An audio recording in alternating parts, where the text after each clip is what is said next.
So today we're going to conclude our countdown to the 250th anniversary of the United States with what I think is the most important lesson of the entire series. Survive. Hi, I'm Nate Charles, and welcome back to the Rule of Law Brief. Survive. It sounds almost disappointingly simple, but it's not. Because when I say survive, I actually mean a few different things. First is that we all need to understand that this is a marathon, not a sprint. The problems that we are facing today as a country didn't appear overnight. They were built over decades, almost a generation of institutional erosion, a generation of declining trust in public institutions, a generation of misinformation, and far too many moments where political expediency was chosen over ethical leadership. We are not going to undo this overnight. We are not going to undo this over one election.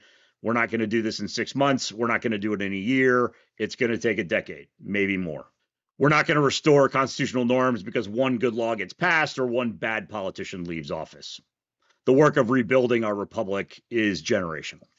And that means that many of us probably will never personally enjoy the finished product. And that's okay. The men who signed the Declaration of Independence had no idea whether they would succeed. Many abolitionists never lived to see slavery abolished.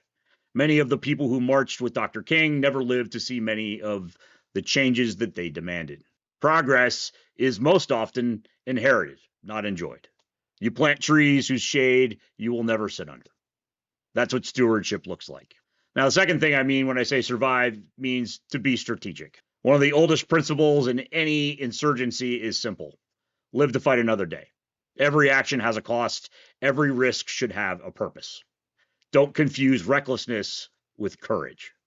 Don't take risks that are disproportionate to what they accomplish. Always ask yourself whether the juice is worth the squeeze. Does this move the ball toward the goalpost, or does it simply satisfy my frustrations? History isn't won by dramatic moments alone. It's won by ordinary people who refuse to quit. The civil rights movement wasn't won because of one march. Women's suffrage wasn't secured because of one protest. Labor rights weren't won because of one strike. Each of those victories came because thousands of ordinary people kept showing up day after day. Protect your family, protect your health, protect your career, protect your credibility, protect your soul. Those aren't distractions from the work. They are what makes the long struggle possible. We don't need more people making one heroic gesture before disappearing. We need people who will still be here 5 years from now, 10 years from now, 20 years from now. And finally, when I say survive, I mean something even more personal. Take a break when you need one. I've talked about this before. Log off social media from time to time. Reconnect with your family. Take a vacation. Read a good book. Go for a hike. Learn something new. Those aren't signs that you've quit. They're how you make sure that you don't. Burnout doesn't help anyone. A tired movement makes poor decisions. A healthy, thoughtful, well-rested citizen is infinitely more valuable than someone who is exhausted, angry, and constantly running on empty. Sometimes the best thing you can do for the cause is step away from it for a few days. Those moments are not wasted. They are opportunities to remember why you're doing all this in the first place. They're opportunities to reconnect with the people and the principles you're trying to preserve. Which brings me to one final thought. This will be my last regularly scripted video before the 4th of July. My wife and I are going to take our own advice. Since we got married last year, we've never even actually taken a honeymoon. Life has simply been too chaotic. So we're taking a few days for ourselves, and we're heading north. We're going to Quebec. And yes, we're going to be spending America's 250th birthday in Canada. Some people might think that's an odd place to celebrate the anniversary of the American Revolution, but I don't. Canada and the United States have histories that are inseparable. Benjamin Franklin traveled to Montreal in 1776, hoping to persuade the people of Quebec to join the revolution. He didn't succeed. The province of Quebec was governed by a royal governor, and there was never really a representative political body with whom the Continental Congress could negotiate. But the attempt itself reminds us how closely our histories have always been connected. And after the Revolution, what is now the province of Ontario was settled in significant part by Loyalists who left the United States because they chose to remain subjects of the Crown. Cities like Kingston and Toronto, two of my favorite places in the world, owe much of their early development to those American Loyalists.